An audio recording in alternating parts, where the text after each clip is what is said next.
या मिस्टर धीरज, आप कहाँ पे हैं? मैं होटल से बोल रहा हूँ। हम अभी माल रोड घूम रहे हैं। मिस्टर धीरज, मैं आपसे कंफर्म करना चाह रहा था, अभी आप शिमला अभी तो रुकेंगे ना? अब हाँ भैया, अभी तो 3 दिन का स्टे है, नहीं, मैं रुकेंगे आपसे बिल्कुल। नहीं, मैं आपसे ये पूछ रहा था नहीं मैं आपसे ये पूछ रहा था, आप रात को वापस आएंगे क्या? होटल में स्टे करेंगे? रात को वहीं रुकूंगा होटल में, मैंने अभी चेकआउट थोड़ी ना किया है। यार, मैं वो रूम नंबर 422 में है ना आपका?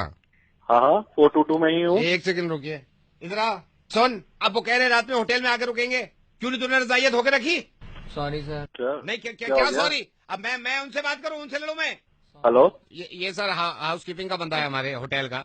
आपके रूम अच्छा में सुबह सुबह इसने बेडशीट हटाई होंगी, अच्छा। रजाइयां भी हटाई हैं, अब इसने रजाई धोने को डाल दी, अब स्पेयर में कोई रजाई है ही नहीं हमारे पास। क्या करें आप, वो बताएं यार। सर एक दिन के लिए बोल दो, अगर बिना रजाई की हो जाए तो। एक दिन के लिए बोल दो सर, एक दिन आप बिना रजाई के एक रात आप फैमिली के साथ स्टे कर लेना, मैं इसको कल मैं इसकी क्लास लगाऊंगा।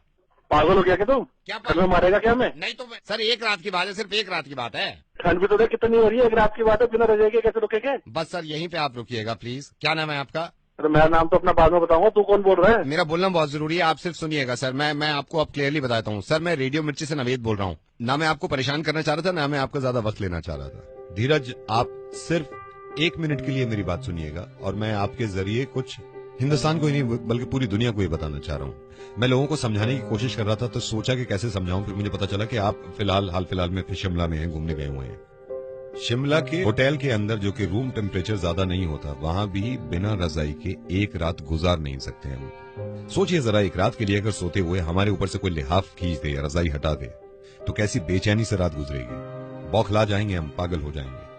इस कॉल का मकसद ये है कि लोगों को पता चले कि ये हमारे लिए कितना कुछ करते हैं। आज अफसोस की बात यह है कि हनुमंत थप्पा ने दम तोड़ दिया और वो शहीद हो गए। और मैं ये सोच रहा था कि जब हनुमंत थप्पा बर्फ में फंसे हुए थे, जब उनकी सांसें चल रही थी, कुछ तो ख्याल आया होगा उन्हें अपनी बीवी के बारे में, कुछ तो सोच रहे होंगे वो अपने माँ बाप के बारे में। लेकिन उन्होंने तकलीफ उठाई, वो बेचैन रहे सिर्फ आपकी और मेरी वजह से, सिर्फ इस मुल्क की वजह से। मैं सिर्फ ये कहना चाह रहा हूं कि इनकी कुर्बानियों की कद्र करें हम, और इनकी इज्जत करा करें हम, क्योंकि इन्हीं से हैं हम। सही कहा नावेद। इत्तेफाक से हमारी दिल्ली में ज्यादा ठंड पड़ी नहीं है, उसके बावजूद रात को 1 बजे आप अपनी गाड़ी से निकले, अपना शीशा नीचे करके सिर्फ अपना हाथ बाहर निकालिएगा, तो आपको एहसास होगा कि एक इंसान अपनी मुल्क के खातिर, अपने लोगों के खातिर बर्फ के नीचे दब जाता है, मुल्क के लिए शहीद हो जाता है।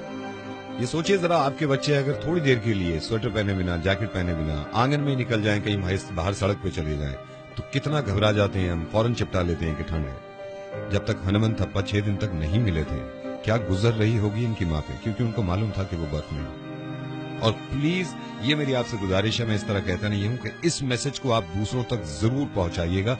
हो सकता है कि शायद उनकी नजर में और ज्यादा इज्जत बढ़ जाए, जो लोग नहीं समझते कि हमारे जवानों की कितनी कुर्बानियां हैं हमारे लिए।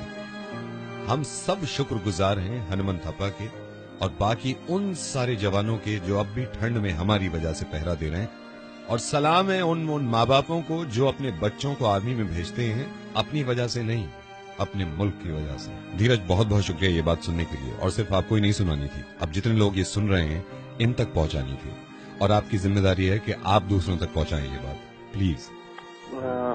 मैं सलूट करता हूँ हनुमंत थप्पा को, जिसने हम लोगों की वजह से अपनी जान दे दी और शहीद हो गया, और उनके साथ उन बाकी सोल्जर्स को भी जो उनके शहीद हुए।